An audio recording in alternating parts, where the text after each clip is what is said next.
विद्यार्थी मित्रों पाना नंबर 14 पर हवे आपणे आगळनो प्रश्न जोईशुं। प्रश्न नंबर 4, तुम भी हामिद की तरह किसी न किसी मेले में गए होगे, वहाँ तुमने क्या क्या खरीदा और क्यों? तो एनो जवाब तमारे लखवानो छे। ध्यानथी सांभळो। हामिद की तरह मैं भी मेले में गई थी।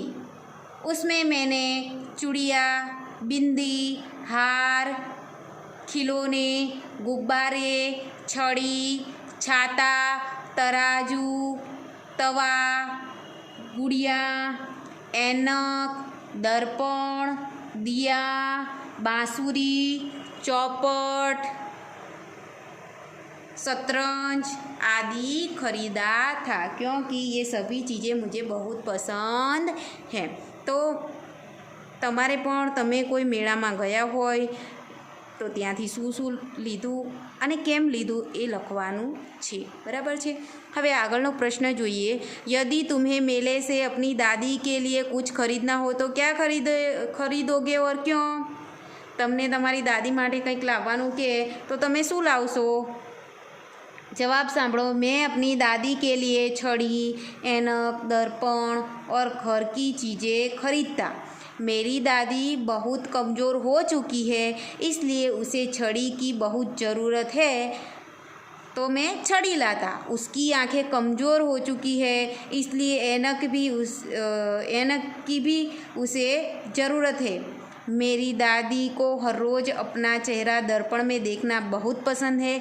इसके अलावा उसे रसोई बनाना पसंद है, इसलिए मैं रसोई का कुछ सामान खरीदूँगा। तमारी दादी माटे शुं जरूरी वस्तुओं छे अने तमे शुं लावी शको छो ए तमारे लखवानुं छे। बराबर छे। हवे अहींया आपणो जे अभ्यास छे ते पूर्ण थाय छे। हवे आपणे आगळ जोईशुं स्वाध्याय। स्वाध्यायनो प्रश्न नंबर 1, प्रश्नों के उत्तर लिखिए। रोजे के दिन मुसलमान क्या करते हैं? रोजे के दिन मुसलमान क्या करते हैं? कोने खबर छे?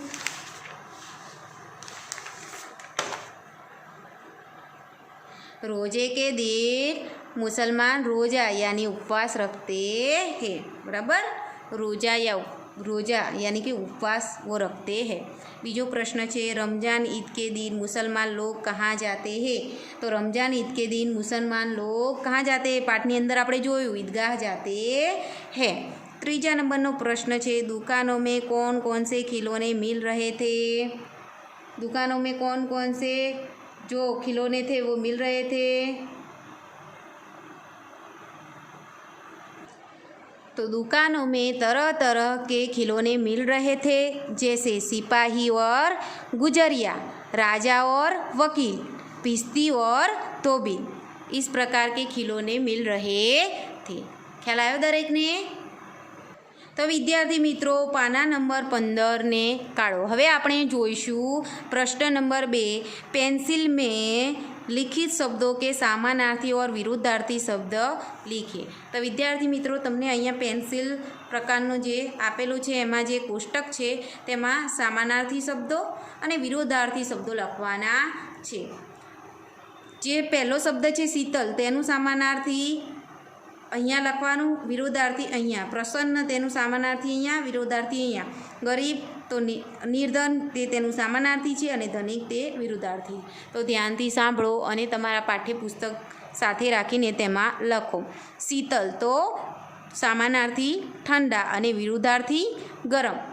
प्रसन्न तो समानार्थी खुश अने विरुद्धार्थी नाखुश। गरीब तो तेनुं समानार्थी निर्धन अने विरुद्धार्थी थशे धनिक। अंधकार तो समानार्थी अंधेरा अने विरुद्धार्थी उजाला। पछी छे स्नेह तो तेनुं समानार्थी प्रेम अने विरुद्धार्थी थशे नफरत। पछी छे पुरानी तो तेनुं समानार्थी थशे प्राचीन अने विरुद्धार्थी थशे नई। ख्याल आयो दरेकने? तो ए रीते तमारे लखवानुं छे। हवे तीजो प्रश्न है, मुहावरों का अर्थ देकर वाक्य में प्रयोग कीजिए। तमने पाठ्यपुस्तकना जे पाठ पूरो थाय पछी अमुक मुहावरे आपेला ज छे तेने ध्यानथी वांचवाना छे, ते ज परीक्षामांथी पूछाता होय छे। तो अहींया तेनो अर्थ आपीने पछी तेने वाक्यमां प्रयोग आपणे करवानो छे। तो विद्यार्थी मित्रों पहलू है बेड़ा पार लगाना। बेड़ा पार लगाना तो तेनो जे अर्थ है मुहावरानो तो अर्थ थशे संकट से बचाना। शुं थशे? संकट से बचाना।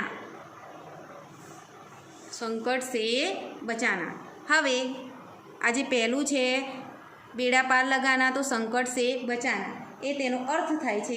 हवे तमे वाक्य लखो। भूकंप के समय स्वयंसेवकों ने कई लोगों का बेड़ा पार लगाया था। फरी एक बार ध्यान थी सांभळो।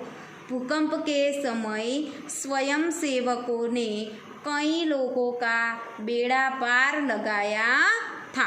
हवे बीजा नंबरનું છે बाल बांका न होना। बाल बांका न होना तो जरा सा भी नुकसान न होना। શું આવશે? જરા સા ભી નુકસાન ન હોના। વિદ્યાર્થી મિત્રો તેનો વાક્યમાં પ્રયોગ લખો। पाकिस्तानी सैनिक हमारे जवानों का बाल भी बांका न कर सके। फरी एक बार पाकिस्तानी सैनिक हमारे जवानों का बाल भी बांका न कर सके। तो वाक्यनी अंदर प्रयोग थई गयो। हवे छाती पीट लेना त्रीजा नंबरનું જે છે तो तेनो अर्थ थाय छे दुख प्रकट करना। शुं अर्थ थाय छे? दुख प्रकट करना। तो हवे तेनो वाक्य प्रयोग आपणे करीशुं। सुनामी की आफत पर सारे देश के लोगों ने छाती पीट ली। अथवा तो चिमटा देखकर अमीना ने छाती पीट ली एवं पण लखी शकाय। बराबर है। हवे आपणे आगळनुं जोईए दिल चीरना। तो दिल चीरनानो अर्थ थाय छे दुखी करना। वाक्य प्रयोग लखो। इस घटना ने कई लोगों का दिल चीर लिया। इस घटना ने कई लोगों का दिल चीर लिया। हवे आपणे आगळनो प्रश्न जोईए। प्रश्न नंबर 4 रूपरेखा के आधार पर कहानी पूर्ण कीजिए। विद्यार्थी मित्रों आपने अहींया अमुक मुद्दाओ आपेला छे जेना आधार पर आपणे आखी जे શું કહાની છે તે પૂર્ણ કરવાની છે। તો વિદ્યાર્થી મિત્રો અહીંયા હું તમને એક કહાની કહીશ જે આ મુદ્દા આપેલા છે એના આધારે તો ધ્યાનથી સાંભળો અને તમારે પણ તે નોટબુકમાં લખવાની છે।